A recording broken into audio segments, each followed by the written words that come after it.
Bonjour, je suis Pascal Gauche, bienvenue pour ce nouveau tutoriel sur Adobe Premiere Pro CC. Alors aujourd'hui nous allons parler des nouveautés d'Adobe Premiere Pro CC 2021. Nouveautés avec un tout petit décalage par rapport à Adobe Max, mais je préférais quand même vous montrer quelques petites choses qui pour moi sont importantes dans mon flux de production classique, mon flux de production de tous les jours. Alors, il est des choses qui sont plus importantes pour certains professionnels que pour d'autres. Maintenant, j'ai fait mon petit choix et donc allons voir ce qu'il en est. Alors, dans un premier temps, ce qui m'a paru vraiment très important, c'est de voir l'accroissement des performances en lecture, en codage et décodage du codec H264 et HEVC, donc c'est le H265 pour la ultra haute définition, nous permettant de faire une lecture extrêmement rapide, sans attendre, sans lagging, comme on dit en anglais. Ça veut donc dire qu'à chaque fois qu'on déplace la tête de lecture, il y a un temps de latence pour le lire. Donc là, regardons, j'ai un tout petit projet. Je vais revenir dans mon espace de travail montage pour avoir un petit peu plus de place sur la timeline. Voilà, j'écarte ça pour avoir un petit peu plus de place. J'appuie sur l'astérix sur PC et sur livre sterling, juste en dessous de livre sterling, c'est l'apostrophe à l'envers, sur Mac pour zoomer à la séquence. Et voilà. Et si je fais une lecture comme ceci en tirant, en scrubbant, comme on dit, bah regardez, ça se lit vachement bien.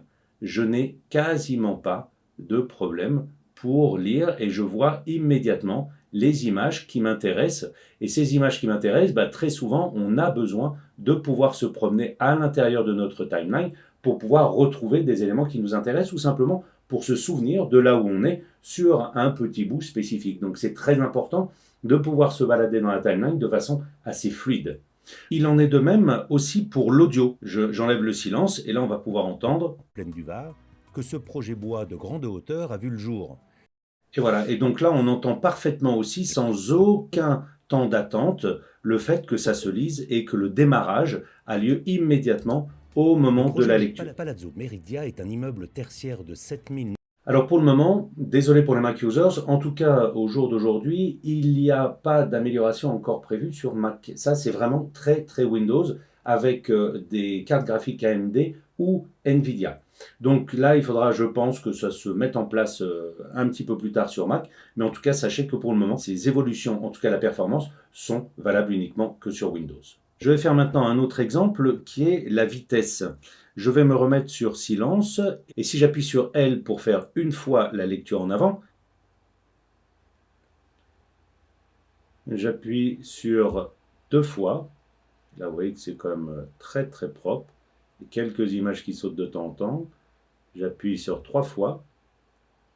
Là, même au bout de trois fois, vous voyez que là, quand même, on a un suivi qui est quand même pas mal du tout de nos différents éléments. Et quatre fois, je ne sais pas où là, ah si, ça se lit quand même pas mal. Donc comme vous pouvez voir, ça marche vraiment, vraiment beaucoup mieux qu'avant. Avant, on était embêté à chaque fois par ce décodage en fait de chacune des images en H264 pour la décompression et pour pouvoir le lire. Et donc ça, c'était vraiment un frein. Maintenant, dans l'espace de travail audio, alors ça, c'est l'espace de travail audio que j'ai fabriqué moi-même, hein. Donc je vais revenir dans l'espace de travail audio par défaut de Première. Je rétablis sa disposition enregistrée, voilà. Et donc là, dans cet espace de travail, nous voyons le panneau amélioration essentielle de l'audio qui est à notre disposition. Et dans parcourir, au même titre que vous avez dans les objets graphiques essentiels des templates, et bien là, c'est la même chose. Dans l'onglet parcourir, vous avez un certain nombre de templates à votre disposition que vous pouvez lire.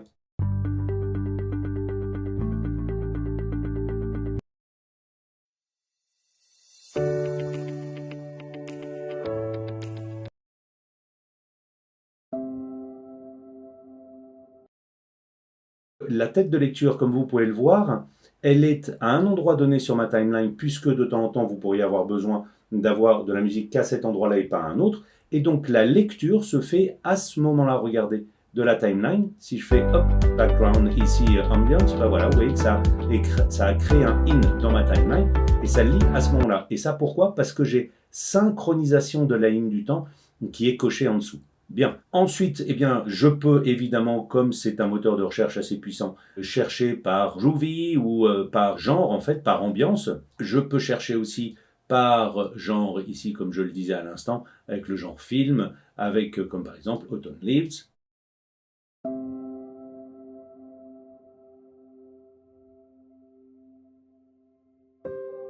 Bon, voilà, ok, c'est un peu lent. Ou alors, je peux m'amuser à voir ça avec de l'épique. Donc là, c'est plus de la musique de cinéma.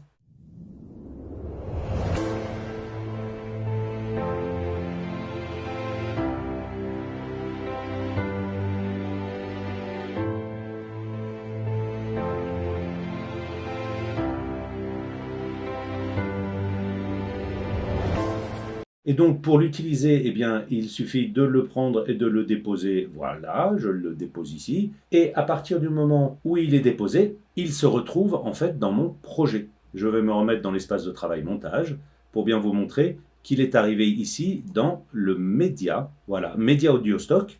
Je double-clique dessus et vous avez un petit caddie ici. Si vous cliquez sur le caddie, eh bien, ça va vous emmener à l'intérieur de la page d'Adobe pour pouvoir acheter ça. Alors, je ne fais pas du tout de prosélytisme sur le fait d'acheter du matos chez Adobe. Ce n'est pas le problème, c'est simplement, je vous donne juste le truc pour le faire si jamais vous vouliez être amené à acheter de la musique chez Adobe. Il y en a pas mal, donc pourquoi pas. Alors passons maintenant au point suivant, qui est la possibilité de faire une détection des scènes. Et ça, c'est absolument génial. Imaginez que vous ayez déjà un clip ou n'importe quoi, un film qui a été monté et que vous ayez besoin, en fait, de le remonter. Je ne sais pas, pour faire un trailer, un teaser ou n'importe quoi, donc vous devez prendre des petits éléments. Et bien là, ça veut dire que vous êtes obligé de vous retaper la totalité du film et pour faire des cuts, donc en temps réel, si je puis dire, de faire des cuts pour différencier tout ça en petits éléments que vous puissiez ensuite refaire un montage par-dessus.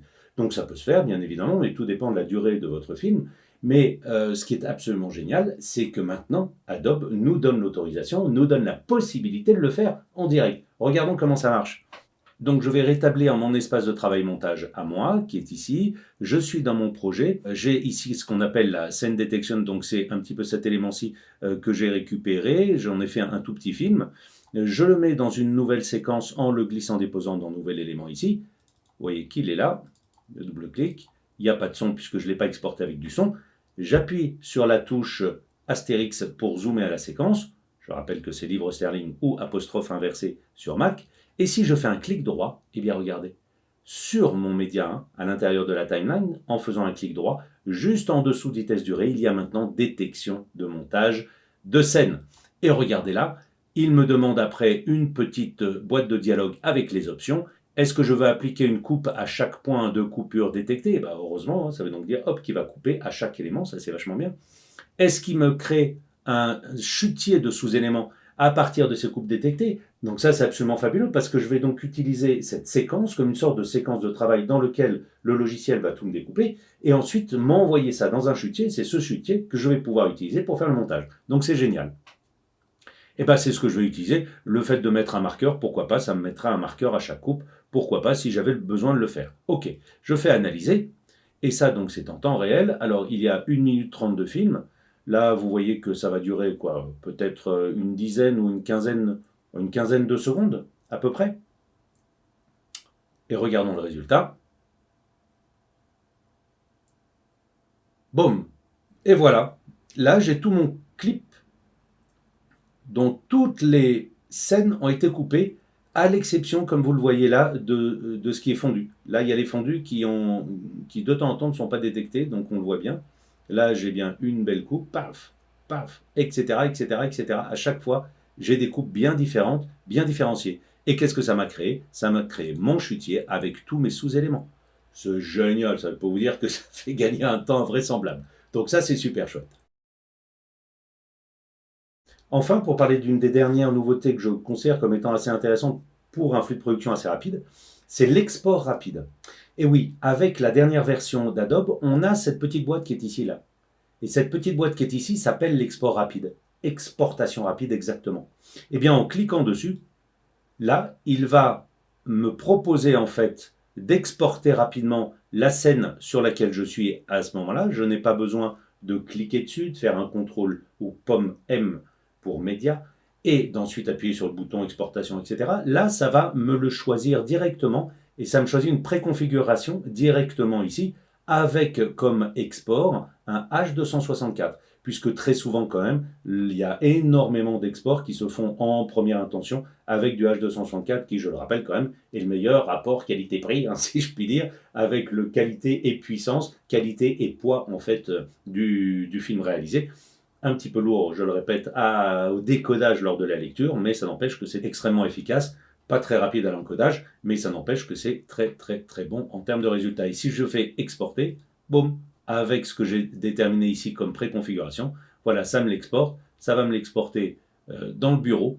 Votre vidéo a été exportée, vous voyez qu'il y a bien une petite pop-up avec le message.